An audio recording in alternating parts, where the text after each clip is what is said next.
Hello, everybody, and welcome back to Goddess Theory SN. And today, I wanted to take the time to talk about some things that I wish I knew a little bit sooner on my journey. I know I've touched base and kind of talked a little bit about it in some previous videos about like beginner witchcraft books and going on like the Discords, the Facebook, those types of things. But I really wanted to kind of touch base on those little topics a little bit more, just because I was there once, and I do continue to see on social media people asking the same questions that I did, or getting the same answers that people would tell me at the time, that I have now come to realize is not the truth. I wrote a little list, but there's definitely more out there, and so I may just be a little wild and crazy if something just pops up out of nowhere. But one of the biggest things that I think takeaway wise, um, that I have learned over the years is that it is okay to mess up. So if you are in the middle of a ritual, and you quote unquote forget an ingredient, or you forget the words to the spell, you studied it for weeks, those types of things, it's okay. Yes, do you want to try to memorize your spell work? So that way, when you go in, it's just you? Sure, why not? Um, but I'm here to tell you that that's not always the case. Um, there's still times when I will have a spell come to me, or a ritual, or what have you, and I'll write it down. And then what I will do is bring that piece of paper that I wrote it on with me, and I will have it in front of me. I will read it when the time comes, and that's my little quote unquote cheat sheet for said whatever. And even with having that, sometimes I'm like, oh, I wanted to sprinkle rose petals at this stage or something. And if I forget, I forget, and that's okay. It took me a really long time to learn that it's okay to bring those papers with me. It's okay to forget an ingredient. It's okay to forget a word or mess up. Your intentions are the biggest component of any type of work that you do. Um, some things I've learned since then as well is with messing up is laugh at yourself, brush it off your shoulders, start over, and it's perfectly fine. No matter if it is, you're thanking a deity, or it's a fertility spell, or, a financial spell, abundance, what have you. If you mess up, start over. It's okay. It's not going to be the end of the world. And that's something that I think a lot of people don't realize when you're starting off, is that it is okay to mess up. um, going based off of that, which I have it written down on my list too, is like no one way fits all. So, what I mean by that is when you are on different platforms, or you're reading the books, they'll give you like a spell to follow, or they'll give you a step by step instruction manual, or they'll be like the color green is money, or the color pink is for love, something basic along those lines. And then that's supposed to be like that universal, it's the, like the only, this is the only way you do it, or it's wrong. If you use this color for something else, then your tensions are wrong, or what have you, some bullshit basically, is what you'll see people talking about.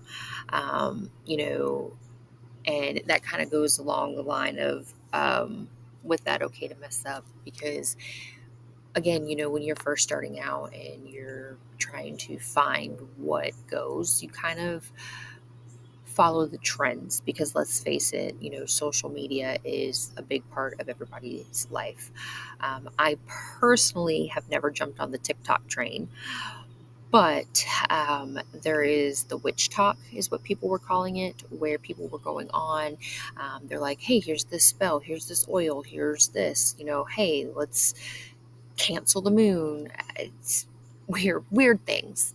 Um, and you got to take that with a grain of salt, because those types of videos are cool and they get you interested, but it may not necessarily be factual information. And so, um, and that kind of fits again under that category of no one way fits all, because some of these videos were very controversial, where people were doing like different types of spells, or like one of the most populars that people will do that's quick and easy is like an abundance money jar spell, or like the cinnamon out the door type thing on the first of the month.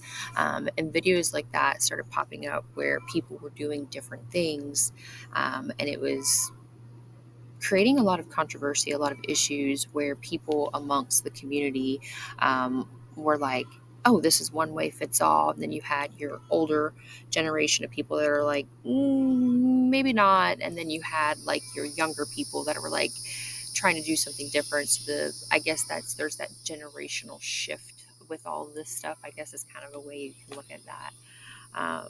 But just again, there's no one way fits all. That's where this like archetypal concept comes from. Kind of how I told y'all,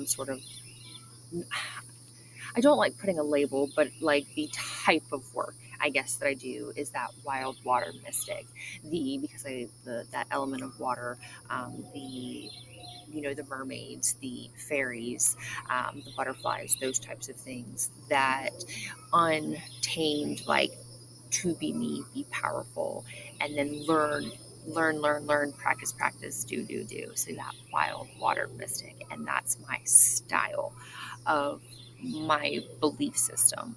And so that kind of gets categorized as those archetypes. And so it's an interesting concept to think that things I wish I didn't knew, that I wish I knew sooner, because it would have made early days for me a little bit easier.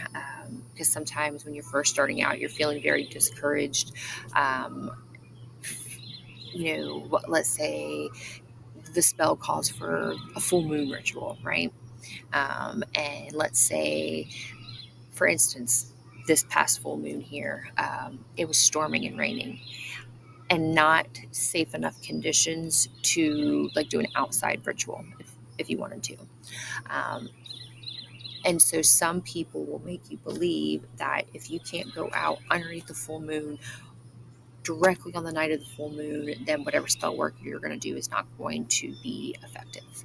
And that's total bullshit. Like, yes, that's when it's the most powerful, but the energy of the moon can be felt a few days before, a few days after. And it's perfectly okay if the full moon falls on a Tuesday night and you have to work at 4 a.m. on Wednesday morning. Don't stay up and do something, wait till Friday night, wait till Saturday, and it's okay. Like, it's not going to kill your spell work or anything. I feel like I'm kind of rambling, but it all links together. And like I said, I mentioned the TikTok. I put YouTube on my list too. And YouTube is kind of topsy-turvy. So if you found me, great. Thank you. Keep watching. um, but I wish I had something like this. And I'm sure more exist out there. But there's so much on the tube. So watch the good videos, watch the bad videos, give your takeaway. And I know that sounds counterproductive, but it's always a good idea to have the opinions of different people within the community. Um, you'll see a lot of people who will worship the same goddess or the same like region, the same pantheon, but have a totally different perspective on the deity that one person's like, oh, they're the best, there's the bee's knees, there's nothing better. And then you'll have the other person that was like, no, maybe you need to go be put in a hole somewhere type of thing, where no one can find you. And again, and they'll be talking about the same person, or the same god, goddess, deity. I'm using the term person, because I do believe at some point in time for a god or goddess to be known, there had to be some form of presence for the people to know so much about them, to give them these quote unquote humanistic characteristics. And there is that debate out there that deities were never human, we just put that on them, that they're just spirit, vice versa. So take it how you will. Um, this is just kind of my interpretation on that. Like, at some point in time, like, it had to be there, it had to be known. Same kind of the same concept, like if you're looking at Christianity with, you know, the concept of Easter and then being nailed to the cross and those types of things, like there was quote unquote people there to witness it. So it's that same concept. Anywho, coming back to the list. um, a lot of beginner, like podcasts and vlogs and social media concepts, a lot of earlier books as well, will kind of tell you that for you to be a real witch, or a Wiccan, pagan, however you identify within this practice, and kind of meaning those big three, like witch, Wiccan, pagan, Wicca, that type of, I'm going to call it a square, but Wicca and Wiccan are used interchangeably a lot. But it's kind of that triangle, or that square, depending how you see the terms, of where you fit into your quote unquote witchcraft. Um, we'll have to do a whole nother video on that. That's a very confusing concept, that to me still is just like mind boggling. But a lot of times, some people will be like, okay, well, for you to be considered, a witch or Wiccan, you have to be part of a coven. And the coven that you do has to be a quote unquote like traditional coven. It can't be a newer aged. And so, what I mean by that is, the most well known coven that people know is like Gardenarian. And so, for instance, people will be like, okay, well, if you don't get initiated through one of their covens, then you are not a real person, basically. Well, not a real person, but a real witch. And that's incorrect. That was the impression that was given to me when I first started listening to these different videos and stuff. And I want to say that, if you want to have a traditional type coven like that, that's great. Go for it. Do it. Um, but even if you are a solitary practitioner like I am, meaning that you don't practice with a group, you're not initiated anywhere, basically did a self-initiation for myself into this path. That's great. There's also other, and I always say this word wrong, e- eclectic, Electic, I believe. I always want to say electric, but it's not electric. There's those type of covens out there as well, which is kind of the more mainstream, quote unquote, neo-paganism fad. That, again, if you type in paganism in Google, you're going to get that term neo-paganism, and that's kind of what now paganism is compared to the old ways, just because of the way times have changed. Um, And so doing those types of coven works or group workings are optional. Um, I wish I knew about all these free resources that I attend now, like the witchy summits and different classes and webinars and things like that. I had no idea any of these things existed when I first started. And I do attend a lot of the free ones, just because there is so many different subscriptions out there. And if you try to subscribe to all of them, great, go for it if you can afford it. But it can be pricey if you try to do those things, because there is a lot of, like, quote unquote, I'm going to call them quote unquote online witch schools. Um, and so people are having these online covens, but they're charging you to be a part of their coven. They're charging you for their time, their knowledge. And so it's almost like going to school, quote unquote, like a school, not necessarily meeting up with a group of like minded people to practice the craft. Yes, you do those things in these spaces, but it is more so of a school type community. Um, and again, if you try to do everybody's, especially at the same time, you're going to burn holes in your pocket. So you do got to keep those things in mind.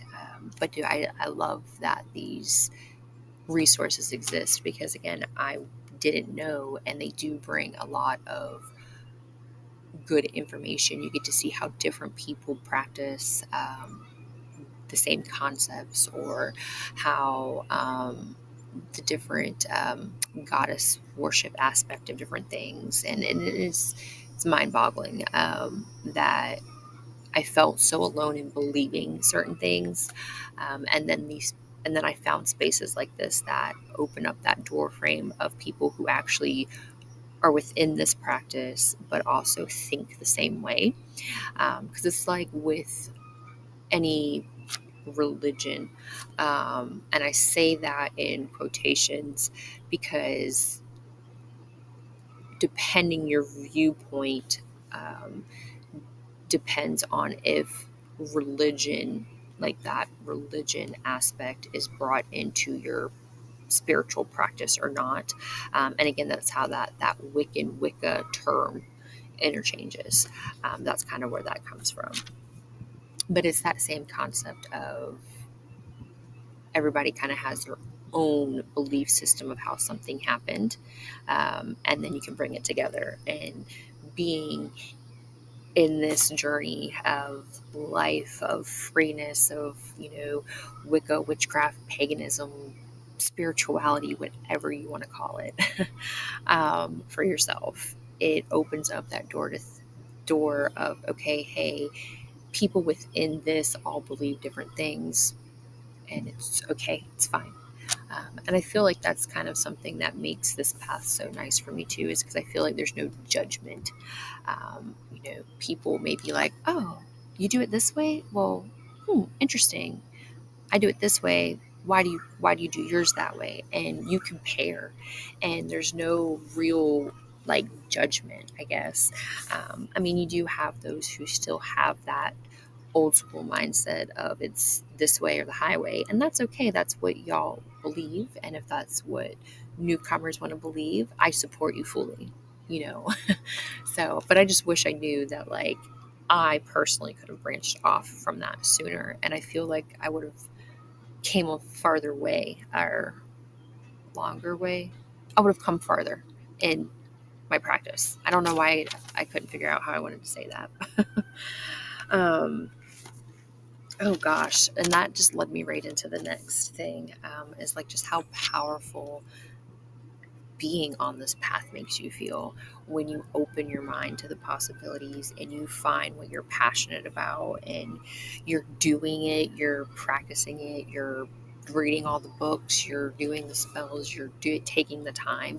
Like, nobody, well, they do tell you, but I don't think they emphasize enough how powerful this work makes you feel, how much you can look on the inside and find your inner power, your inner beauty, that strength that comes from deep down somewhere inside your vessel.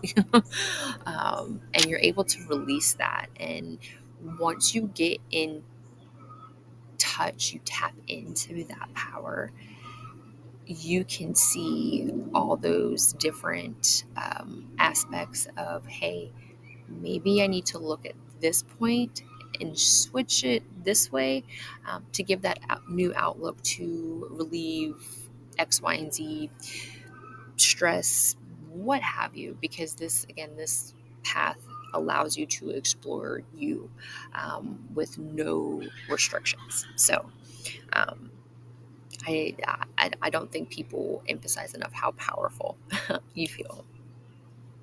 And like that, doing is believing. So if you are reading all the books, you're reading all the blogs, you're watching all the videos, that's great. You're learning, you're taking in that knowledge. But the only way that you are going to believe in the magic, believe in the power, or tap into that well of knowledge and power that you're researching is by doing. So if you're doing, you're learning, you're practicing, you're experiencing. If you're messing up, again, you're doing, you're believing, you're practicing, you're growing. Nobody is perfect. You're going to make those mistakes, and that's how you move forward within your practice, within your journey. Gosh, whew. I never realized like how much all these kind of were a big circle. Um, the last thing I put on my list, and I'll stick to just my list on here because again, I can talk about 1,000 different things. In all honesty, um, um, but how important actual books are, and not just reading blogs and things like that are great information. It has that personal gnosis of the person writing it. So for instance, me with this video, this is my personal gnosis on these. So basically my opinion, my voice. Um, Now, when you were reading books, these books are going to have that personal, like, hey, this is kind of what I believe, sort of, but it's going to have factual information. Whether it's, and you got to be careful too, because some books aren't necessarily factual. But if you were reading like books about, let's say, mythology, you know, and you're going to want to look to make sure that the person writing it, one, is knowledgeable, or even if they've researched to write this with their own twist, that they cite their initial sources. If you were reading any type of book that has information about a deity or anything like that, that doesn't have some type of like source, and I say that lightly because sometimes things come to you and you believe a certain thing, so that kind of concept is different. But like if this person is like, hey, this is who this god is, this is what they stood for, this is what represents them, and you're reading it and it's like stating that, I'm going to use fake names. Okay, so let's say, or let me rephrase that, I'm going to use, I'm going to flip Thor and Loki around, as in reference to the movies. So Thor has his hammer, lightning. Okay. Obviously, Loki's the trickster, but think if somebody was talking to you about um, Loki, right? And they're like, yeah, he took his hammer and he lit made the lightning come and blah, blah, blah, yada, yada, yada, did everything that Thor does. Then you're going to know that, okay, hey, that's kind of not correct, type of thing. So kind of keep mm, and I don't want to credit, because if that's what somebody believes, cool. But my point is, like, you want to try to stay in the realm of, okay, hey, this is actual, like, probably correct information versus this is just somebody making up a good story. And again, maybe that Loki Thor reference might have been kind of a bad one, but it's the only thing that popped into my head kind of on the spot. um, but anyways, like reading books, whether they're new books, old books, read multiple books on the same topic. And I know that that can sound very repetitive and boring, but if you were reading, like, let's say you read 3 books on the same topic. So, for instance, the Morgan. All right, you're reading 3 different books on her, and 2 books have the same story of her, and 1 book has something different. Then you may need to look into, okay, that different story, where was that sourced from? Because if 2 books have the same story, they're getting their information from the same place. That might be something that's been known more or passed down more or what have you, pending where they're at. So that keep that concept in mind too. But and even if you're reading like older books, keep in mind that sometimes these books will have terms in them that may not be modern day terms, or depending on how far back you go, and this is kind of a big controversy topic within the craft as well, is you have some books that are like, oh, women can't do this. And the book talks about all the same stuff that we do. So when you're reading it, like if those types of things are like, oh, this is BS, just skim over it and take the other content from the book that you can use that's helpful to you. And again, you got to think, pending when you're getting books from will kind of dictate how they're written, because again, you got to take into society how things are, pending how old your books are, how new your books are. And then reading books that you think aren't of interest, because you'd be surprised when sometimes when you read a book, how interesting it actually is, and when you don't think it would be. For example, and I know I've talked about it in another video, The Red Tent, which is a historical fiction. I didn't think I would like that. And honestly, like, that was one of the best books that I have read. And it was fantastic. And I would recommend that to anybody who hasn't read it yet. Like, it was fantastic. So again, rambling, think I'm kind of off topic. Should have put my notes away. But I think that's going to be it for me for today for the rambling. And I hope to see you guys next time. Thank you so much for subscribing and liking and watching. And I hope you guys enjoy these videos. And I look forward to seeing you next time. Come check me out on Instagram, or come join the Discord page, and we will talk all about it. And any questions you have, or you just want to hang out and have fun, just come and join me. All right, guys, until next time. Bye.